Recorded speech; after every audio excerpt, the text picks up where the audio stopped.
Ang mga kwento ng pag-ibig, kwento ng buhay at kwento ng pag-asa dito sa Barangay Love Stories. Love Stories.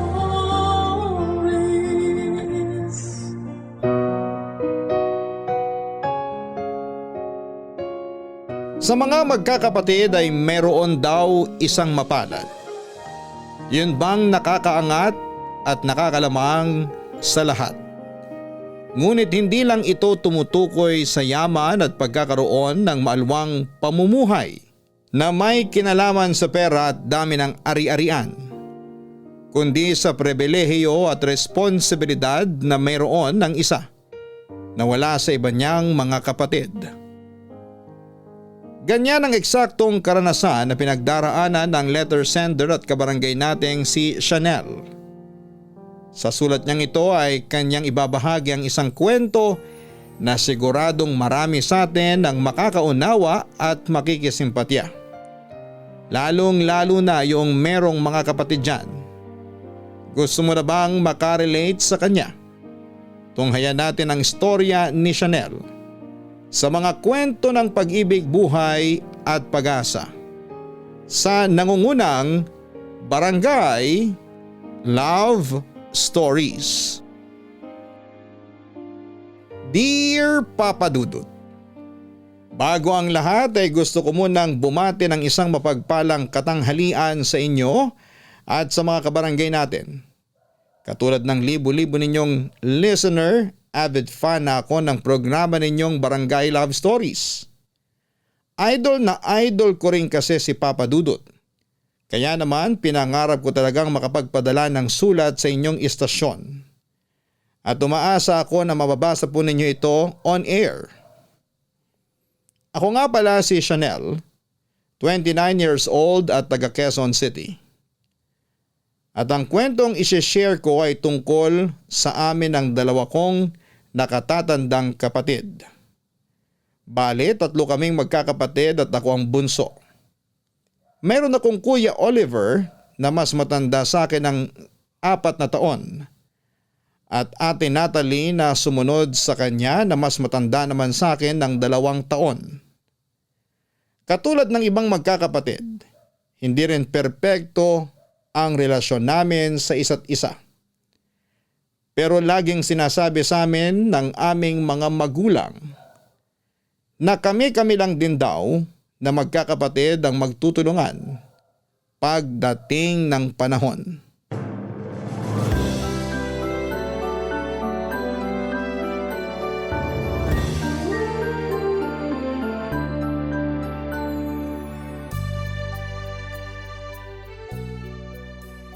Buti naman hinatid ka ni Papa sa may sakayan. Sayang rest day ko nun kaya hindi kita naisabay. Okay lang yun. Saka tatanggihan din kita kasi nga nun ka nalang nagka-rest day tapos may istorbo ka pa sa paghatid mo sa akin. Mas mabuti na rin naman na safe ka. Lalo naglipa na yung masasamang loob. Last time may narinig ako na may babae raw na hinablutan ng bag habang naglalakad papunta sa terminal ng mga jeep. Buti na lang hindi na sinaktan si ate kasi yung iba raw binabalikan pa para takutin o di kaya tutukan ng patalim. Talaga?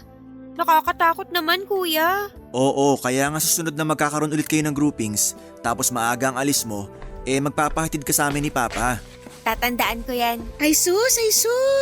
Nagkataon lang naman yung mga nahablutan na yun dun sa malapit sa terminal eh. Tsaka may mga pinakalat na pulis sa lugar na yun para mas ligtas yung mga pasahero. Ako nga palagi ako naglalakad dun madaling araw man o gabi pero wala namang nangyayari sa akin. Sabihin mo duwag ka lang talaga, Chanel. Tingnan mo, tanda-tanda mo na pero hinahatid ka pa rin nila Papa at Kuya. Anong sinabi? Sabi ko duwag ka. Duwag. Tumigil ka na nga dyan. Bakit ako titigil Ang sarap mo kayang asarin. Duwag. Si Chanel, duwag. Tanda-tanda na hinahatid pa ni Papa at Kuya. Sabing tumigil ka na, ate. Natalie, tumigil ka na nga sa pang-aasar kay Chanel. Akala mo siguro nakakatuwa ka, no? Kung hindi ka natutuwa, pues ako natutuwa. Tsaka bakit ako titigil Malapit na umiyak yung si Chanel Tingnan mo yung mga mata niya, nangingilid na yung luha. Kaya nga tumigil ka na. Tsaka bakit mo tinatawag na duwag si Chanel? Delikado naman talaga sa lugar na yun. Buti na yung alam namin ni Papa na ligtas siya nakasakay kaya hinahatid namin siya. Hindi ka ba nakinig sa sinabi ko? Uulitin ko kasi mukhang hindi. Isang beses lang naman nangyari yung mga hinablutan ng gamit doon tapos marami na rin mga pulis sa paligid. Ako nga palakad-lakad doon, wala naman nangyayari sa akin. Tapos yung si Chanel, hinahatid nyo pa na akala nyo naman batang musmus pa. 20 years old na kaya yan, tsaka college na. Kahit na. Hirap kasi dyan, masyado niya binibaby. Paano matututo yan kung palagi kayong ganyan sa kanya ni Papa? Ako nga nung nag-college ako minsan hindi niya ako hinatid ni Papa sa terminal na yun eh.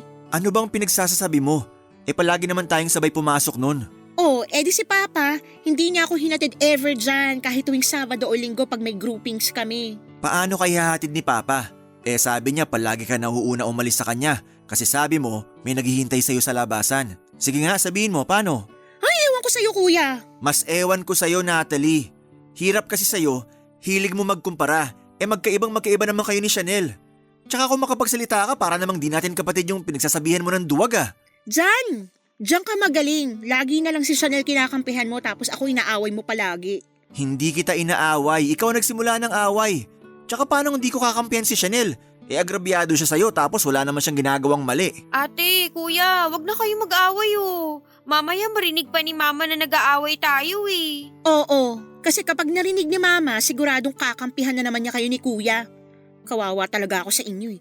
Lagi niyo na lang ako pinagtutulungan. Alam mong di ganun yun. Di ka namin pinagtutulungan. Hindi nga kami nakikipag-away sa'yo eh. Hindi raw pero ganun na rin yun. Buti pa makaalis na nga lang. Bahala na kayong dalawa dyan. Ay, kahit kailan napakatigas ng ulo ni Natalie. Sensya na kuya, nag-away patuloy kayo ni ate. Okay lang yun. Wala ka namang kasalanan tsaka ikaw nga ang una niyang inaaway eh. Buti pa, hayaan na lang natin siya. Papadudot sa dalawa kong nakatatandang kapatid ay masasabi ko na hindi ko masyadong kasundo si Ate Natalie. Bukod kasi sa mapangasar ay talaga namang nakakapikon ang ugali ng ate kong ito. Lagi niya akong inaaway noong maliliit pa lamang kami. Madalas inaasar niya akong lampa at payatot. Kaya umiiyak na lamang ako at nagsusumbong sa kuya ko o di kaya ay kay Papa. Kaya nga protective sa akin ang papa namin dahil lagi akong inaaway ni Ate Natalie.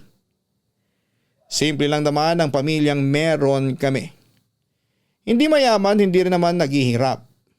Masipag at masikap kasi sa buhay at pagtatrabaho ang tatay namin na noon ay isang factory worker.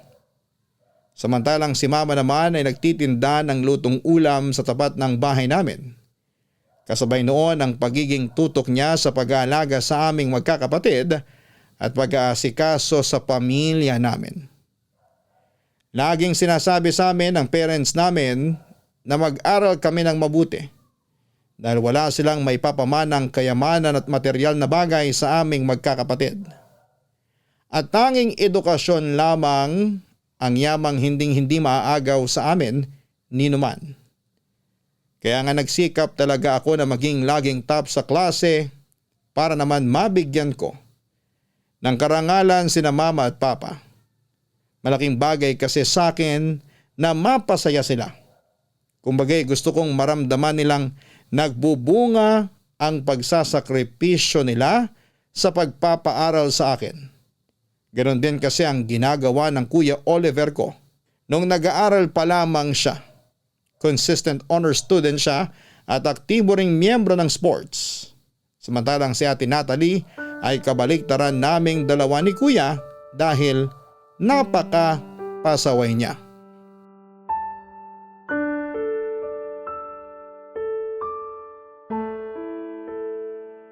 Akala mo naman kung sino mga banal na hindi nakagawa ng kasalanan sa buong buhay nila? O di sila na magaling, sila na perfect. Ano bang pinagsasasabi mo dyan? Tama naman sina Mama at Papa na pagbawalan ka makipagkita dun sa boyfriend mo kasi nahahawa ka sa mga kalokohan niya. Paano nahahawa wala naman kami ginagawang masama. Hindi pa pala masama sa'yo yung pagsama mo sa kanya na mag-cutting classes? Para yun lang? Akala mo naman nakapatay ako ng tao kung makapag-react sina Mama at Papa? Ate, naiintindihan ko sina Mama at Papa kung bakit sila nagalit sa'yo. Saka masama naman talaga mag-cutting classes tapos malala pa sumama ka sa boyfriend mo. Kanino ako sasama? Sa'yo? Boring mo kaya kasama.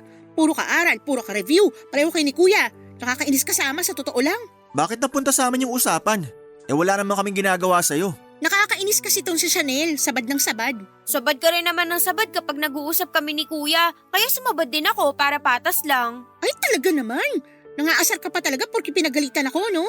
Hindi ako nang aasar. Sinasabi ko lang yung nasa isip ko kasi mukhang hindi mo nakikita yung dahilan kung bakit ka pinagalitan ni na mama at papa. Malamang nag-aalala lang sila sa'yo kasi baka mapano ka naman. Anong mapano sa ating dalaw ikaw lang naman yung walang alam sa mundo. Anong sabi mo? Sumusobra ka na. O bakit? Tinamaan ka kasi totoo. Tanda-tanda mo na may chaperone ka pa. Kung ako siguro classmate mo, tapos nakita kong hinatid ka pa ng mama at papa mo sa meeting place ng groupings nyo pagtatawanan ka talaga. Okay lang naman may chaperon. At least alam ni na mama at papa yung mga pinupuntahan ko. Di katulad mo na lagi kang patakas at patago kung gumala. Ano? Pakiulit nga yung sinabi mo? Oo, aawayin mo na naman si Chanel. Ikaw tong nangunguna dyan. Anong ako? Paano ako Ako nga yung pinagalitan dito. Bakit kasi hindi mo nalang tanggapin na nakagawa ka ng mali? Kaya pinagalitan at pinagsabihan ka nila mama at papa. Alam mo, tama naman si Chanel Kasi mukhang hindi mo naiintindihan yung dahilan kung bakit nila ginawa yun. Puro kasi sariling damdamin mo lang iniisip mo. Bakit ko naman iisipin yung sa inyo? Sino ba kayo? Sobra ka naman magsalita. Pamilya mo lang naman kami, baka nakakalimutan mo. Hindi ko nakakalimutan yon, no? Pero nakakainis kayo. Imbis na mainis ka sa amin, bakit di ka nalang mag-reflect sa sarili mo? Para naman ma-realize mo na para rin naman sa kapakanan mo yung ginawa nila mama at papa. Paanong para sa kapakanan ko? Hindi na nga ako bata, kuya. Di mo ba yun gets, ha? Si Chanel lang naman yung matanda na pero isip bata pa rin At nadami na naman ako. Talaga? Hindi ka na nga bata, pero hindi ka pa matanda na kaya nang tumayo sa sarili mo mga paa. Unless kayang-kaya mo na talaga sarili mo, sige, ikaw na talaga bahala sa buhay mo. Ibang usapan naman yun, no? Sa tono mo kasi kulang na lang sabihin mo, kaya mo nang tumayo sa sarili mo mga paa. Nakatira ka pa naman dito sa bahay ng mga magulang natin. Ibig sabihin, sila pa rin ang masusunod sa pamamahay na to. Anak lang tayo, kaya dapat pa rin na sundin natin sila. At respetuhin. Ewan ko talaga sa inyong dalawa. Lagi na lang kayo nagkakampihan para pagtulungan ako Pakiramdam ko tuloy, kahit miyembro pa ako ng pamilya na to mag-isa lang talaga ako sa buhay. Ay, buti pa talaga kasama ko na lang yung boyfriend ko Kasi kahit papano, nararamdaman ko na may kakampi ako. Ikaw lang naman ang nag-iisip na wala kang kakampi sa pamilya natin.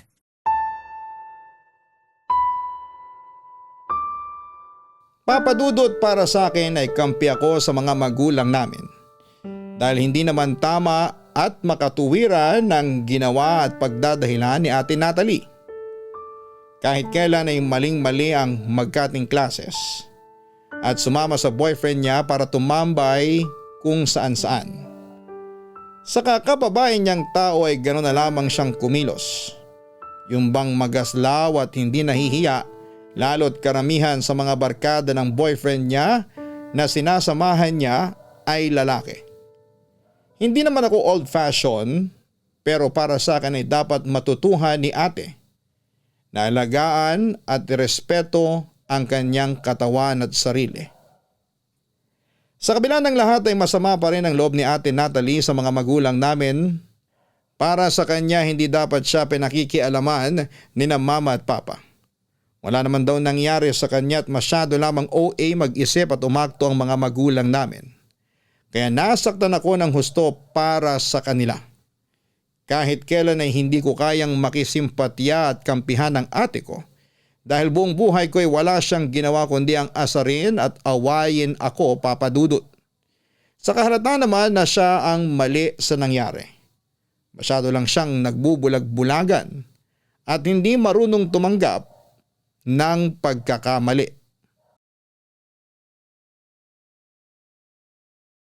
Papadudot sa kabila ng pananaway at walang tigil na pagpapaalala ng mga magulang namin ay nanatiling masuwayin si Ate Natalie. Nagpatuloy ang pakikipagrelasyon niya sa boyfriend niyang yon at pati na rin ang pagsasama-sama niya rito. Kaya nga hindi mapigilang mag-alala ng mga magulang namin lalong-lalo na si mama. Minsan ako na lang ang naaawa sa kanya. Kasi parang siyang aatakihin sa puso dahil sa konsumisyon kay ate. Hindi rin naman pinakikinggan ni ate maging ang payo at saway ni Kuya Oliver. Tingin ko sa ate ko ng mga panahong yon ay para siyang ibong nakakulong sa hawla na nagpupumilit makawala. Hindi talaga siya masaway at sa aming magkakapatid madalas siyang sakit ng ulo ng mga magulang namin. Tingin ko naman ay pantay-pantay at hindi nagkulang ang pagmamahal sa amin ni ng mama at papa kaya hindi ko maintindihan kung bakit nagre-rebelde si ate Natalie ng mga panahong yon. At kapag nga ginagawa yon ng ate ko ay lagi niya akong dinadamay. Buti na lamang to the rescue ang Kuya Oliver ko para aluhin ako at kampihan.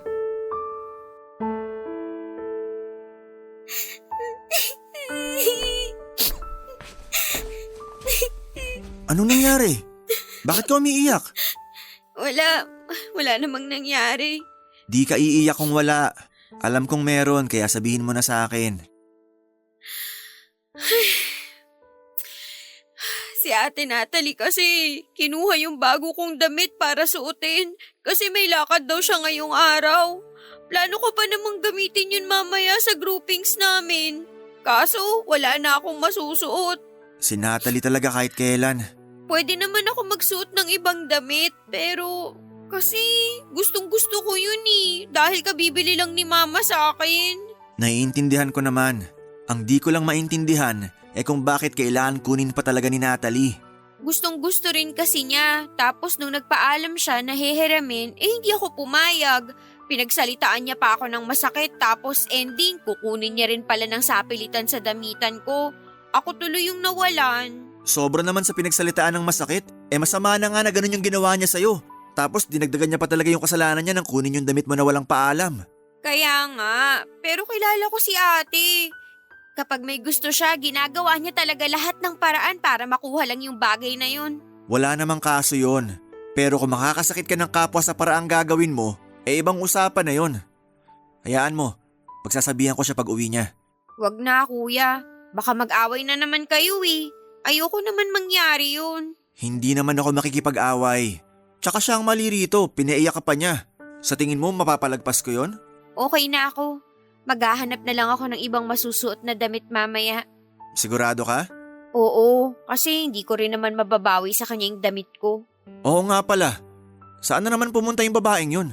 Hindi ko alam. Bakit mo natanong? Hinanap kasi siya sa akin ni Mama kanina. Di raw nagsabi kung saan siya pupunta kaya akala ni Mama may nabanggit sa akin kaso wala rin naman. Sa'yo ba? Imposibleng magsabi sa akin yon kung saan siya pupunta, no? Kung mangyari baka isang himala. Kaso wala namang himala sa tunay na buhay. Kahit kailan napakapasaway ni Natalie. Ang tanda-tanda na pero para pa ring bata kung kumilos. Akala mo naman kinukulong nila Mama at Papa sa pamamahay natin. Hindi naman. Ayun nga Kaya nga nalulungkot ako pag naririnig kong sinisiraan niya sina Mama at Papa sa mga barkada niya pag nakikipag-usap siya sa mga yun sa cellphone. Talaga? Sinisiraan niya? Oo, kung ano-ano mga sinasabi niya. Nandun yung sinabihan niya sina Mama at Papa na praning, na malaki na siya pero daig niya pa raw ang toddler kung bantayan. Nakaya na raw niya sarili niya pero wala pa rin daw tiwala sina Mama at Papa sa kanya. Paano nga kasi magtitiwala sa kanya? Kung ano-anong kalokohan pinaggagawa niya. Doon pa lang sa pagkakating class niya, hindi nakatiwa-tiwala. Ultimo yung boyfriend niya na sinamahan niya. Hindi nga natin kilala kung sino ba yung boyfriend niya. Mamaya leader ng kung anong gang yun. Nakakatakot. Ang exaggerated naman nun. Sorry, hindi ko lang napigilan. Pero wag naman sana. Nakakatakot kasi baka pag nangyari yun, saan na lang pupulutin si Ate Natalie, di ba? Ayun na nga. Kapakanan lang naman niya inaalala natin. Pero hindi niya yun maisip kasi masyado siyang close-minded. Bakit lagi niyang sinasabi na open-minded daw siya tapos tayo raw yung close-minded? Ewan ko. Siguro open-minded siya sa ibang bagay pero close-minded pagdating sa atin. Para tuloy lumalabas na mas gusto niya pang kasama yung boyfriend niya at mga barkada nito kaysa sa atin. Saka mas dun pa siya nakikinig kaysa kina Mama at Papa. Ganon na nga. Ewan ko ba? Di ko maintindihan at di ko mahulaan kung ano tumatakbo sa utak ni Natalie. Pero ang akin lang, sana ma-realize niya na sumusobra na siya sa pagpapasaway kina Mama at Papa. At maisipan niya magbago dahil tumatanda na siya. Hindi naman habang buhay nandyan parents natin para sumuway at magpaalala sa kanya. Papa Dudut, thankful ako kasi kahit may pasaway at hindi ako kasundo na ate, ay meron naman akong mabait at responsableng kuya sa katauhan nga ni Kuya Oliver. Kung ilalarawan ko siya ay masasabi kong malayo siya sa personality ni Ate Natalie. Dahil kung yon ay bulakbol at pasaway sa pag-aaral. Si kuya naman ay masipag at palaging kasama sa honor students. Kaya nga idol na idol ko siya. Halata naman na siya ang pinaka-close ko sa mga kapatid ko dahil malumanay siyang magsalita. Makatuwiran at punong-puno ng pagtutuwid at simpatya. Iniidolo ko rin ang kuya ko kasi priority niya ang pamilya namin at ang makatulong kina mama at papa lalo na noong nagkatrabaho na siya. Mabilis na lumipas ang ilang taon at nakapagtapos na ako ng pag-aaral. Tuwang-tuwa ang parents namin dahil sa wakas ay napag-graduate na nila ang lahat ng mga anak nila. That time nagtatrabaho na rin naman si Ate Natalie dahil nauna siyang makapagtapos sa akin.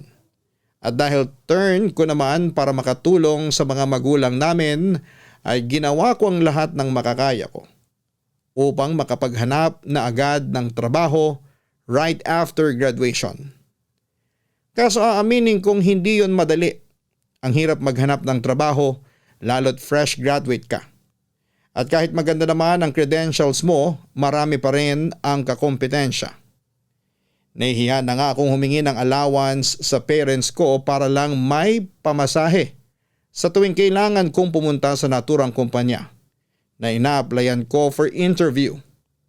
Pero buti na lamang at natanggap pa rin ako sa isang private company na pinasukan ko pagkalipas ng maraming pagsubok at pagkabigo sa pag-apply. Pero meron lang ulit isang problema.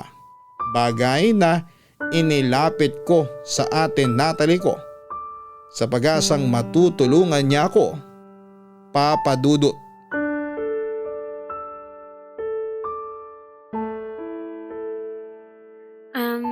Ate, pwede ka bang kausapin? Kinakausap mo na kaya ako?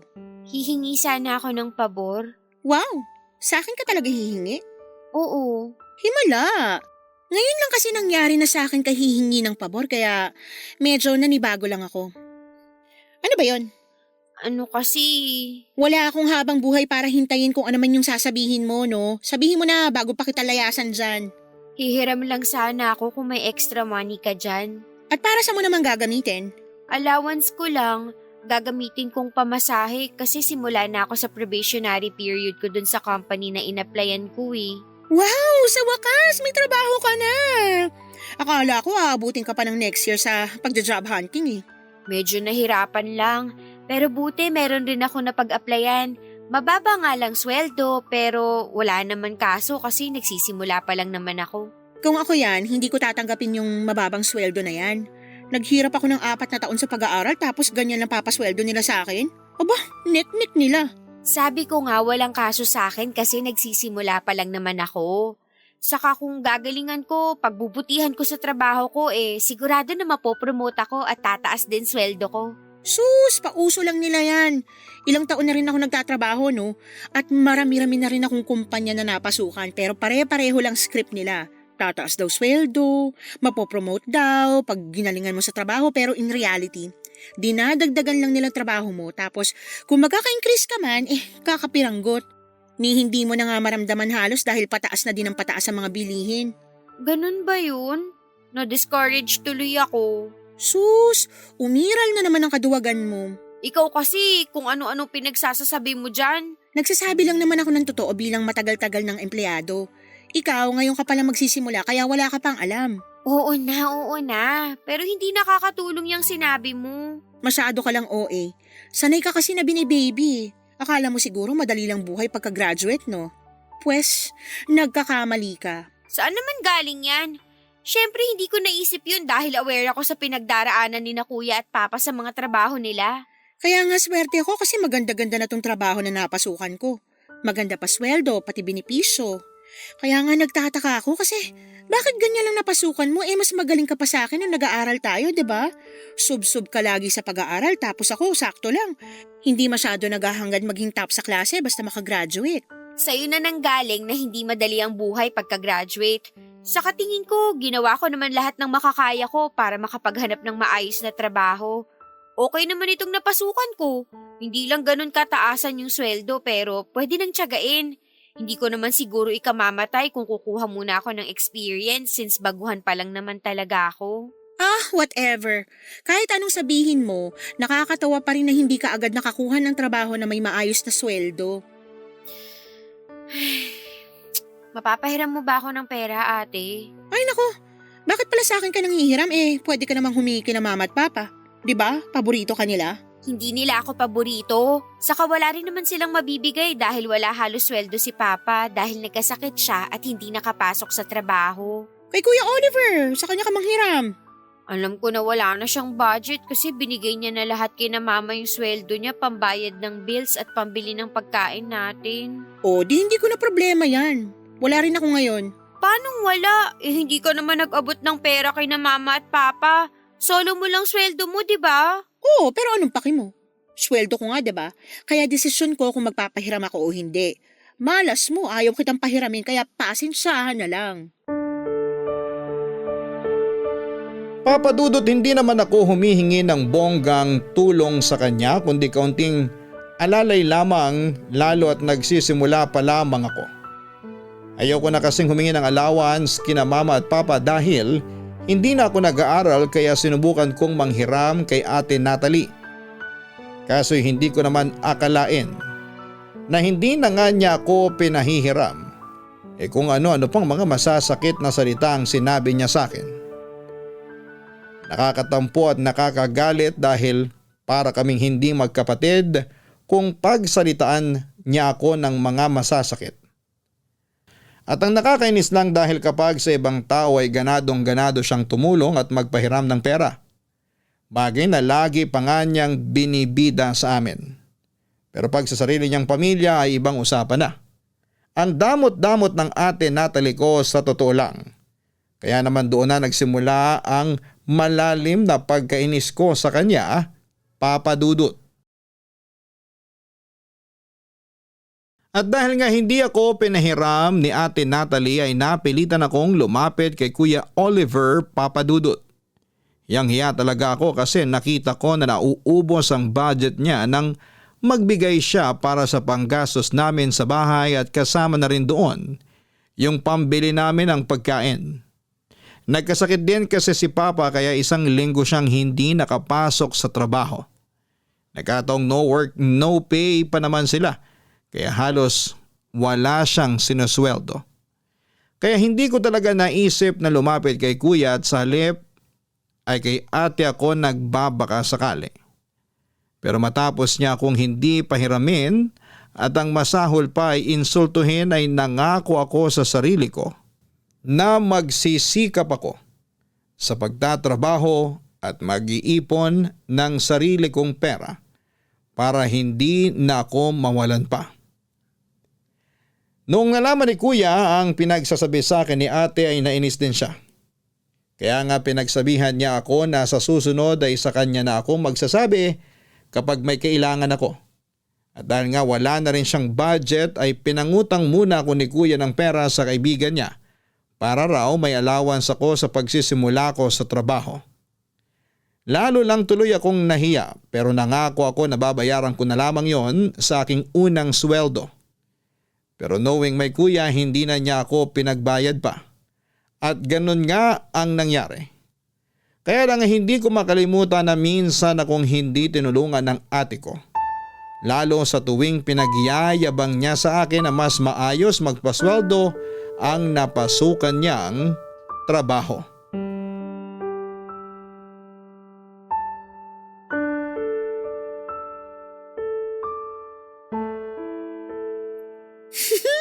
Grabe, ganda naman ng bago kong sapatos.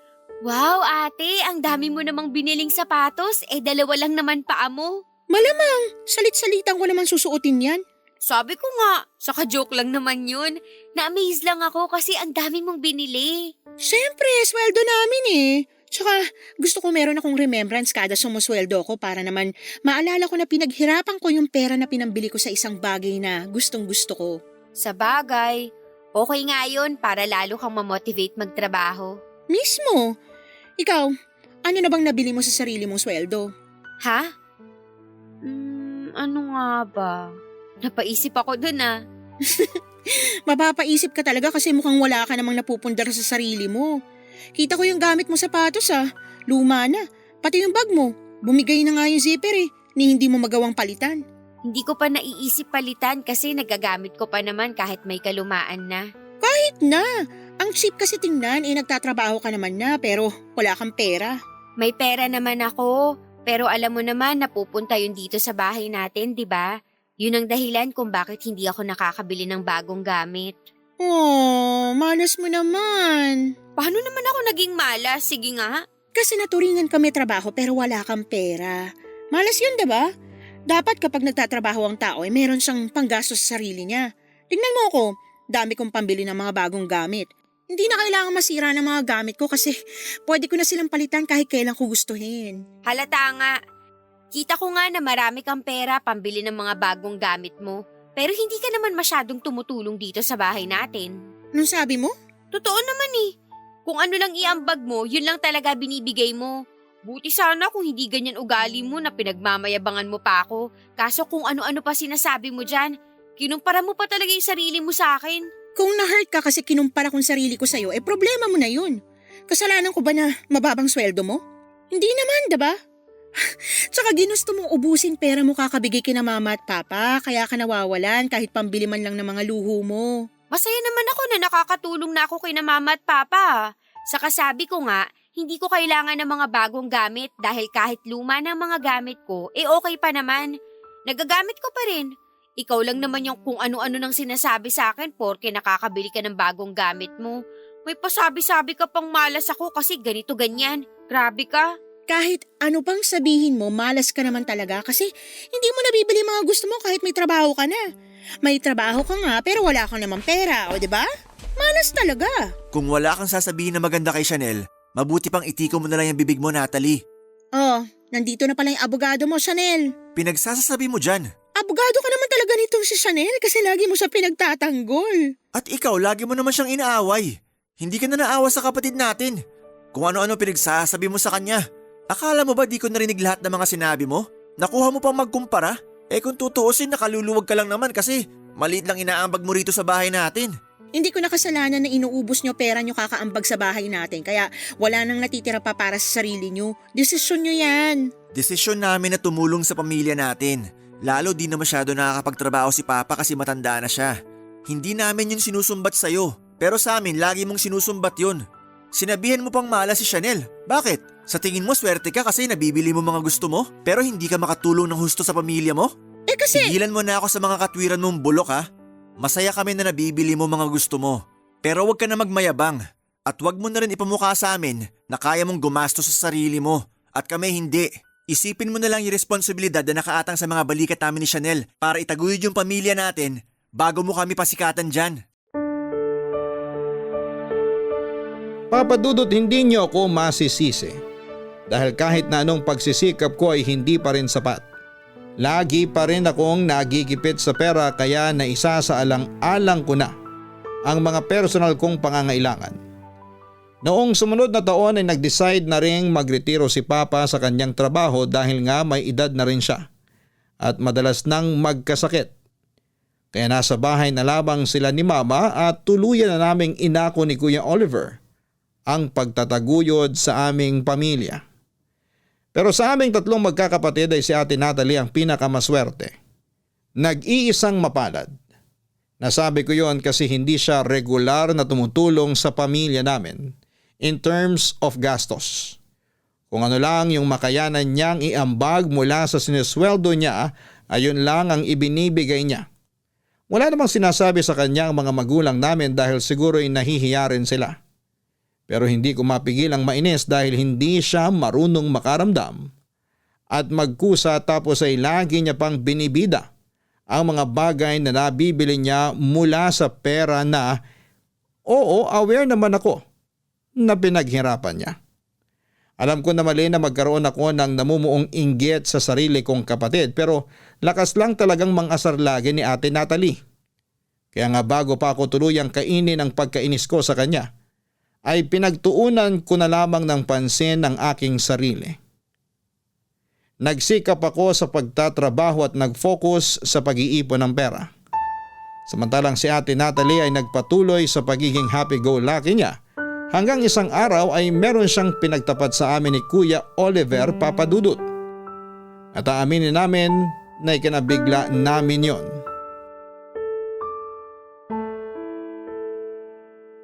Ano? Buntis ka? Oo nga sabi, ulit-ulit lang.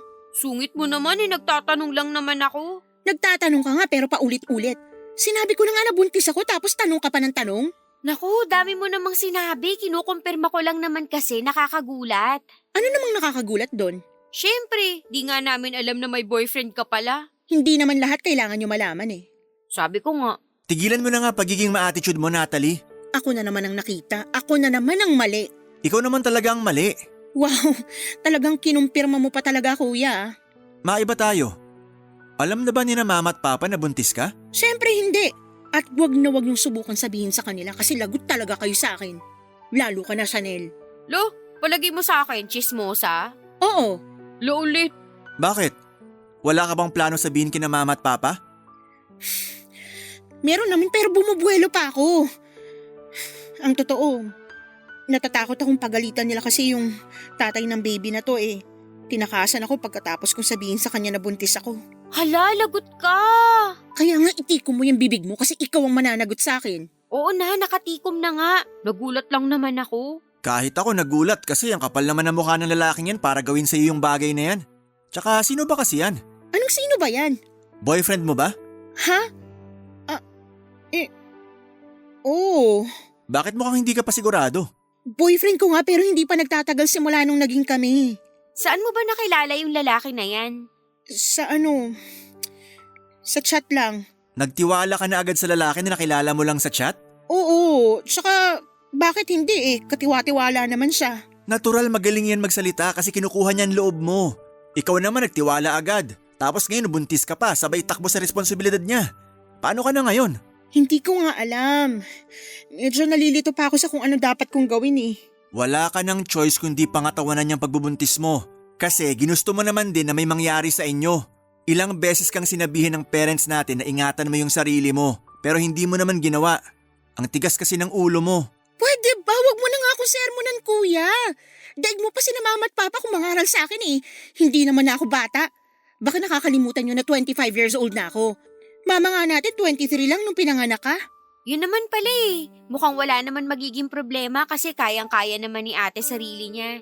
Naniniwala ako na makakaya niyang itaguyod yung baby niya kahit wala yung nakabuntis sa kanya. Sarcastic ba yan o ano? Kasi nakakainis pakinggan eh. Bakit ka maiinis? Yun naman pinapalabas mo, di ba? Anong gusto mong marinig sa akin? Naaawa ako sa'yo? Ayaw na ayaw mo nga na kinakaawaan ka? Saka kasalanan mo naman kung bakit nangyari sa'yo yan. Hindi ka kasi naging maingat sa sarili mo. Masyado kang adventurous na wala sa lugar. Saka di naman nagkulang sa pagpapaalala sa'yo sina mama at papa. Pero nangyari pa rin yung bagay na yan. Alam mo ate, malaki ka na eh. Saka tama si kuya, na wala ka namang choice kundi pangatawanan yung baby mo. Kasi ginusto mo naman na may mangyari sa inyo. Ay naku! Kung bakit kasi nagkaganito pa?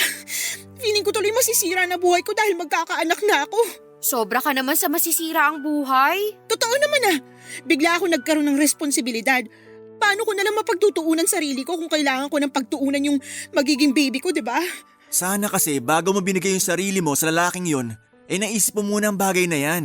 Sana rin bago ka nagtiwala sa kanya, kinilala mo muna siya ng husto para hindi ka nag-iisa ngayon sa pagtataguyod sa magiging anak nyo.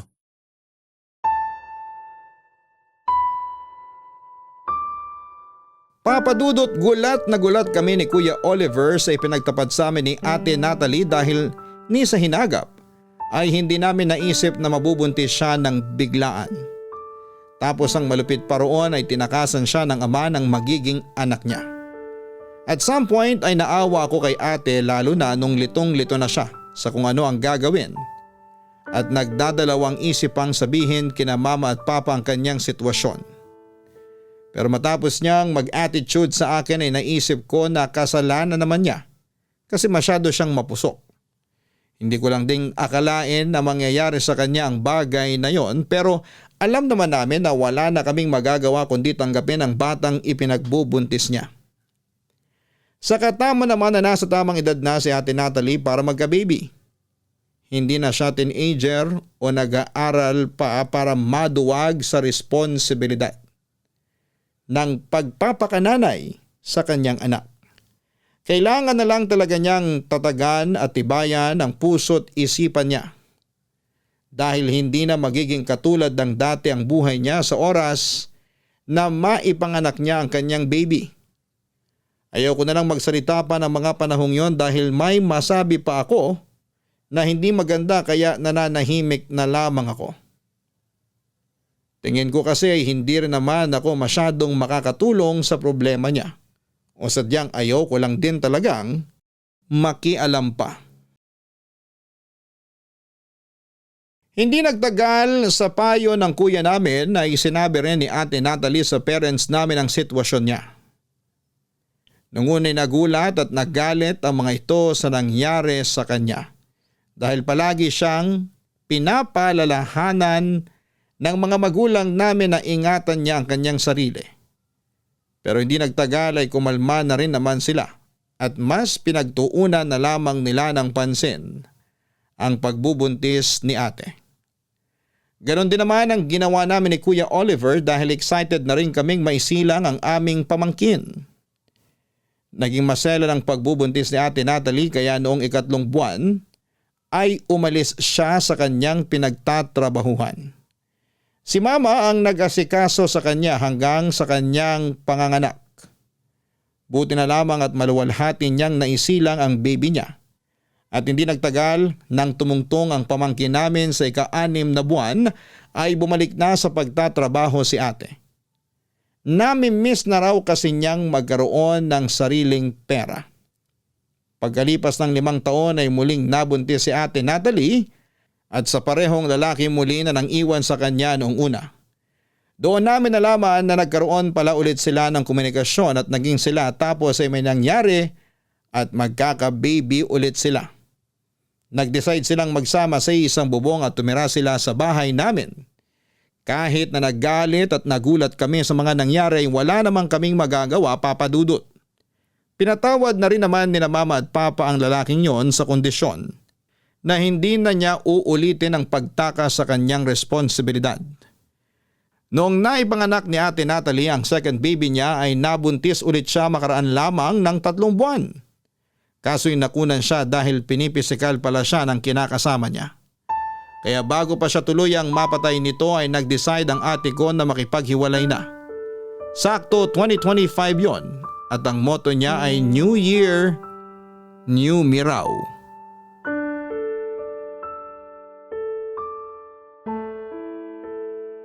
Ate, bakit naman nagsumbong sa akin yung panganay mo na pinagalitan mo raw siya? Tapos pinalo mo pa. Nagkapasatuloy sa braso yung pamangkin ko. Paano hindi ko pagagalitan at papaluin? Sumusobra na yung batang yan. 5 taon pa lang pero napakasutil na. Paano naging sutil? Ano bang ginawa niya? Inaagaw lang naman yung laruan ng kapatid niya. Anong laban nung isa ay maliit pa yun? Kaya pinalo mo na ng malakas? Mahina lang yun, wag kang OA. Hindi ako OA. Saka hindi ka ba nakikinig? Nagkapasa nga sa braso yung anak mo. Pasalang naman yun ah. Gagaling din yun. Hindi niya yun ikamamatay kaya kalma ka lang. Ewan ko sa'yo. Akala mo yata hindi ko napapansin na laging mainit ulo mo sa panganay mo ah. Palagi mo siyang sinisigawan at pinapagalitan kahit wala naman siyang ginagawang mali. Anong wala? Palibasa hindi mo palaging nakakasama yung batang yun kaya nasasabi mo yan. Pero kapag ikaw na nagbantay sa kanya maghapon, baka mabugbog mo pa yun sa kakulitan at katigasan ng ulo. Anong mabugbog? Grabe naman yung mabugbog, ate. Hindi grabe yun, no? Tawag doon pagdidisiplina. Malala pa nga ginagawa sa atin ni na mama at papa nung araw, di ba? Ako nga, naranasan kong paluhurin sa munggo at bigas. Siguro hindi mo naranasan yun kasi paboritong anak ka nila.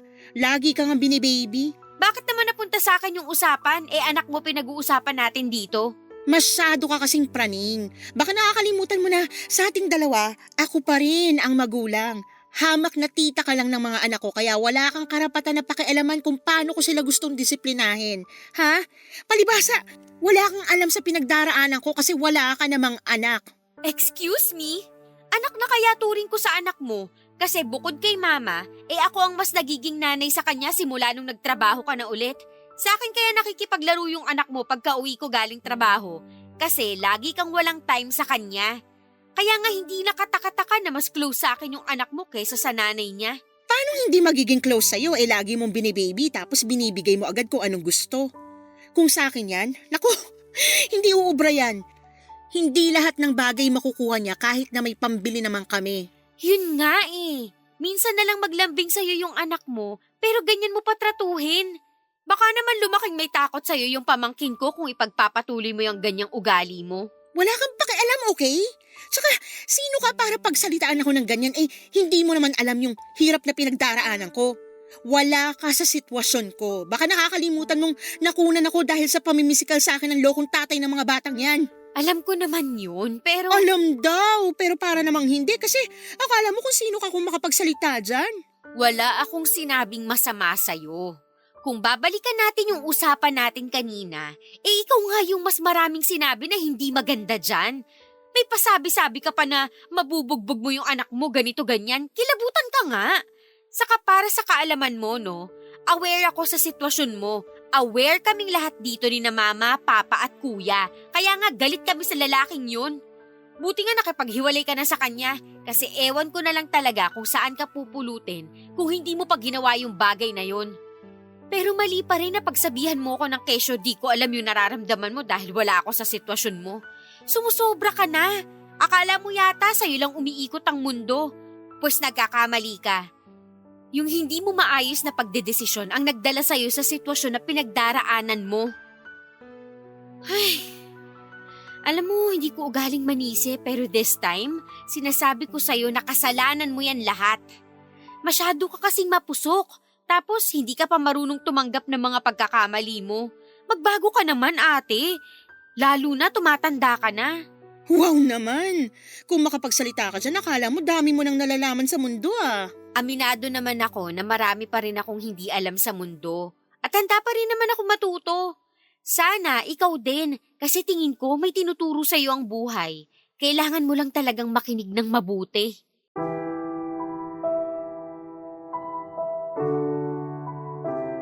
Papadudot para sa akin ay walang karapatan si Ate Natalie na isisi sa amin ang sitwasyon niya ng mga panahong yon. Oo, nahihirapan siya at merong pinagdaraanan pero kasalanan naman niya ang lahat ng yon dahil palpak siyang magdesisyon. Sa nabago niya ginawa ang isang bagay ay pinag-isipan muna niya ng maraming beses. Kaso'y hindi niya yon ginawa. Sa halip ay nagpadalos-dalos siya. Kaya naman lalo lamang ako nainis sa kanya ng mga panahong yon. Alam ko na wala namang perpektong pamilya pero sumusobra na si Ate Natalie. Wala na nga siya halos tinulong sa amin tapos kung ano-ano pang gulo ang dinadala niya sa pamilya namin. Nandun na tayo sa mahal namin ng mga anak niya pero sumusobra na siya. Hindi na nga siya naging matinong anak kina mama at papa pati ba naman sa mga anak niya ay magkukulang pa siya bilang nanay nila. Ewan pero hindi ko mapigilang mapaisip kung ano ang tumatakbo sa utak ng kapatid ko. Kung bakit sa edad niyang yon ay irresponsable pa rin siya. Sa kabila ng lahat ay full support ang pamilya namin sa pag-iintindi sa kanya. Kaya lang nitong February 2025 ay muling sinubok ang aming pamilya nang mamatay si mama. Sobrang sakit at lungkot ng nangyari. Pero tinanggap na lang namin ang lahat. Parte ng buhay ang kamatayan at wala na kaming magagawa doon. Kaya nga ginusto namin ni Kuya Oliver na mabigyan ng desenteng burol at libing si mama bilang huling respeto sa kanya. Kaya lang hanggang sa pagkakataong yon, hindi pa rin nakisama si Ate Natalie matapos niyang gumawa ng isang bagay na masasabi kong nagpakyat ng dugo ko sa ulo dahil sa galit.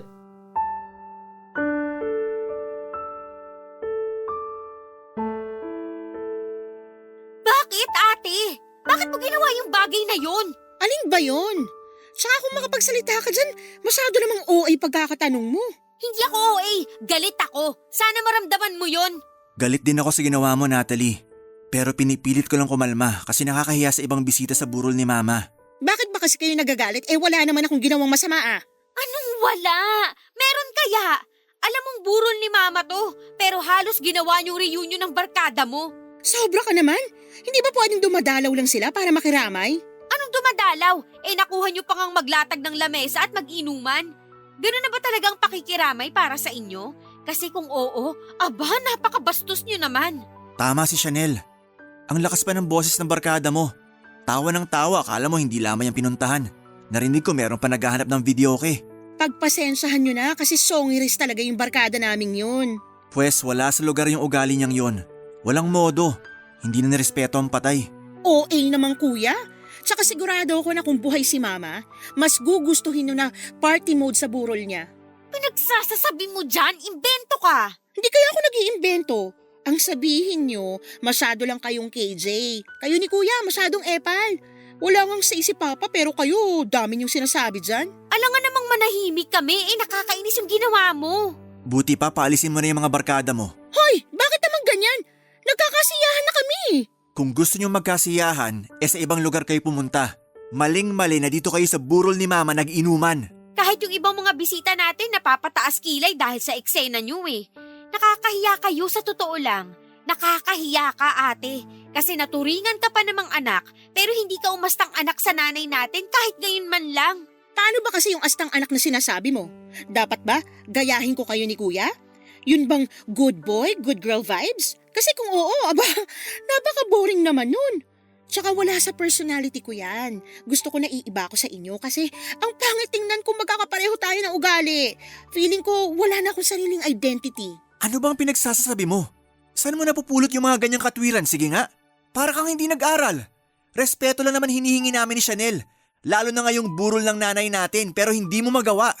Tapos kung ano-ano pang sasabihin mo na kesyo, mawawalan ka ng sarili mong identity pag ginaya mo ugali namin? Baliw ka na ba? Anong sinabi mo? Tinatanong ko kung baliw ka ba. Tingin ko baliw na nga siya. Kasi sino ba namang nasa matinong pag-iisip ang magpapainom ng barkada sa mismong burol ng nanay niya, di ba? Sumusobra na kayong dalawa. Kung pagtulungan niyo ako para namang hindi tayo magkakapatid. Oh, yan ka na naman. Magpapa-victim ka na naman kahit halata naman na ikaw ang may kasalanan. Hirap talaga sa'yo, hindi ka na mapagsabihan. Tapos hindi ka pa marunong tumanggap ng pagkakamali. Tama si Chanel. Sakit mo na talaga yan kahit nung mga bata pa tayo. Ewan kung kanino ka nagmana. Mababait naman parents natin. Ikaw lang talaga yung naiiba sa pamilya natin. Ayoko nga maging kagaya niyo, no? Mas lalo namang ayaw naming maging kagaya mo. Aba, sumasagot ka pa talaga. Bakit hindi? Nakakapikon ka na. Tumigil na kayo, pwede? Mahiya nga kayo. Baka nakakalimutan nyo na burol ni Mama to. Huwag na tayong mag-away-away kahit ngayon lang. Si ate kasi. Anong ako? Si Patol ka rin. Kaya nga tumigil na kayo. Yung mga barkada mo, paalisin mo na, Natalie. Kuya naman! Paalisin mo o magtatawag ako ng mga tanod para sila na magpaalis sa mga yon. Sige, mamili ka.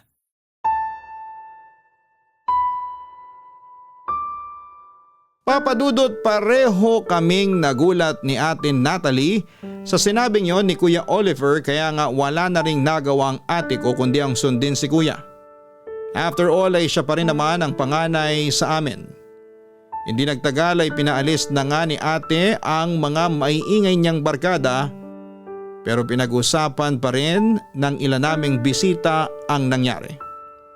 Hiyang-hiya talaga ako sa mga desisyon ni Ate Natalie sa buhay, lalo na at nadadamay pa kami. Pero nairaos din naman namin ng matiwasay ang burol ni Mama at naihatid siya sa huli niyang hantungan noong sumunod na mga araw. Malungkot pa rin kami sa pagkawala ng ilaw ng aming tahanan. Pero patuloy pa rin kami sa pagtutulungan ni Kuya para maitaguyod ang pamilya namin at si Papa. Matanda na rin kasi siya at madalas nang magkasakit. Sobrang sacrificing ng kuya ko dahil nagawa niyang mag-resign sa pinagtatrabahuhan niya upang maghanap na lamang ng work from home para nasasamahan at naasikaso niya ang tatay namin sa bahay. Gayon din kapag nagpapa-check up ito. At kahit na sa edad niyang 33 years old ay hindi pa rin niya prioridad ang pag-aasawa o pagbuo ng sarili niyang pamilya. Makakapaghintay daw yon. At kung hindi na ay ayos lang naman sa kanya na tumandang binata. Kung tatanungin niyo naman ang ate Natalie ko, ayon nalaman namin na meron na naman siyang bagong boyfriend. Kaya nga pinagsabihan siya ni kuya na ayusin ang mga desisyon niya sa buhay dahil pangunahing maapektuhan noon ang mga anak niya. Umuo lamang si ate pero masama pa rin ang loob niya na pinagsabihan siya. Feeling kasi niya ay pinakikialaman ang buhay niya. Ewan ko ba sa taong yon. Allergic sa payo at sawayan ng ibang tao kaya pariwara ang buhay. Hiling ko na lamang na iwasan niyang magmadali sa pakikipagrelasyon upang hindi siya muling magkamali. Papadudot, alam ko na walang perpektong pamilya at isa na nga doon ang sa amin. Magkaganon pa man ay wala akong ibang hiling kundi ang magkaroon ng matiwasay at maayos na buhay kaming magkakapatid sa hinaharap. Kasi kahit nag-aaway-away kami magkakapatid pa rin naman kami. Magkakadugo at kahit nawala na ang mama namin ay nakatanim pa rin sa aking puso ang pangaral niya na kami-kami lang din nila kuya at ate ang magkakakampi at magtutulungan. Maraming salamat Papa Dudut sakaling mapili po ninyong i-ere ang sulat ko. Malaking bagay sa akin na mapakinggan sa programa ninyong Barangay Love Stories ang storya ng munti naming pamilya. God bless and more power sa inyong istasyon. Ang inyong forever kapuso at kabarangay, Chanel. Mga kabarangay, walang perpektong pamilya pero hindi yon dahilan upang patuloy tayong maging pabigat na miyembro ng ating sambahayan. Kung nakagawa tayo ng mga bagay na nagdulot ng sakit at kalungkutan sa pamilya natin ay mabuti pang pagnilayan natin yon at magbagong buhay tayo. Huwag tayong maging toxic sa mga tao na walang ginawa kundi ang unawain tayo at mahalin kahit na hindi na tayo kamahal-mahal. Importante ang pagkakaroon ng mabuting ugnayan sa ating pamilya dahil sila lang din ang matatakbuhan natin sa oras ng kagipitan. Kaya nga gawin natin ang ating makakaya upang panatilihin ang mabuting koneksyon at relasyon sa mga taong kadugo natin. Hanggang sa muli, ako po ang inyong si Papa Dudut sa mga kwento ng pag-ibig, buhay at pag-asa sa Barangay Love Stories number 1. Barangay Love Stories. Barangay Love Stories. Ano ang masasabi mo sa ating Barangay Love Stories today? Aabangan namin yan sa aming comment section.